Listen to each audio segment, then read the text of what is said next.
On May 20th, 2017, the NXT faithful stepped into the Allstate Arena in Chicago for NXT Takeover Chicago. But what they didn't know going into the show was that Tyler Bate and Pete Dunne were not only going to steal the show, but put on one of the most popular British wrestling matches of all time. Ever since that day, Tyler Bate and Pete Dunne became household names for wrestling fans all around the world. And on January 3rd, 2019, he's still the champ. But all good things must come to an end, unfortunately. And after holding this title for almost 600 days, I can't help but think about who the man is going to be to dethrone Pete Dunne and when it's going to happen. With the NXT UK brand set to have Takeover Blackpool later this month, Pete Dunne's going to defend the UK title against Joe Coffey in the main event. But I expect Dunne to successfully defend it, but I think what they should do is use that main event slot to set up the next challenger. And the next challenger is who I think should and likely will beat Pete Dunne. And this is how I would book that. So we fast forward to Takeover Blackpool, and with a stacked show and extremely hot crowd, we get the main event, Pete Dunne and Joe Coffey. And Joe Coffey might not be a household name to wrestling fans in the US, but I think this is going to be a coming out party for him, and I expect a lot of us to be watching the show, getting our first look at him on a major stage, and I think that he's going to make sure we don't forget his name after this. But while he might increase his star here, I don't expect him to take the title. I expect Dunne's reign to continue. The match, Dunne celebrating, him and Joe Coffey shake hands, confetti's coming down, maybe you even have Johnny Saint come into the ring, everybody's applauding. Dunne gets on the mic, he thanks the fans, he thanks everybody for making this night possible, and then he says that he's the best in the world because he's held the title for 600 plus days, and that there's nobody on any continent that can beat him. And that is when his music hits.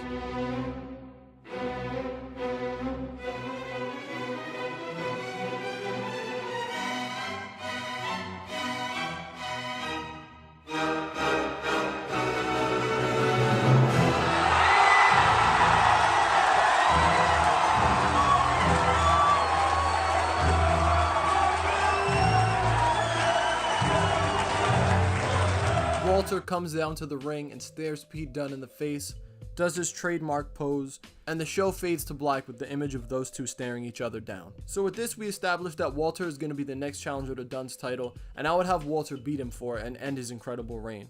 I think Walter's a perfect fit for it because he's a German wrestler who's big in the UK and big in the US, wrestling for promotions in both countries, and I think that he really brings added name value and star power that they're going to need to attract a larger audience. As a person who doesn't go out of their way to watch the NXT UK brand, I know that when he shows up, when he does, I'm going to definitely go out of my way to watch it because I want to see him wrestle, and from what I've seen him do so far, it makes me want to see more. So I would have NXT UK's next takeover event, Takeover Wembley, at Wembley Arena, the same place where NXT Takeover London was held. This is a building that those familiar with Progress Wrestling will know that they sold out, and their main event was Walter and Tyler Bate, and I see no reason why the NXT UK brand couldn't sell out with Walter and Pete Dunne in the main event. The thing about Walter and why I think he should beat Pete Dunne is because it's feasible that he could do it. When you look at his size, his stature, his presence, I think he's the perfect villain to beat him. To me, he's somebody that they can trust and somebody that they can feel confident that people are going to want to watch every night. I think that Walter is most definitely a draw. And most importantly, when the match happens, I'd give these guys a lot of time in the ring. You know, I'm not a booker, but I would give them 30 minutes because there's no reason to believe that they couldn't put on an epic. And I think that in order for a 600 plus day title reign to end, the match has to be long and it has to kind of be told as an epic. And I think Walter should also hold this title for a while. I'm not sure exactly how long, but he's somebody who, again, because of his size and his character and his presence, can believably hold it for a long time. He held titles in every promotion. Whenever I wanted to watch Walter matches and whenever I went to OTT or Progress, Evolve, PWG, he was the champ everywhere. So to me, he's a perfect fit for this title. And along that title reign, he can continue to defend it against Dunne, feud with Tyler Bate, Joe Coffey, and other guys that they can bring to the UK brand as well. But when the ring general shows up in NXT UK, you better believe he's going to take that title at some point.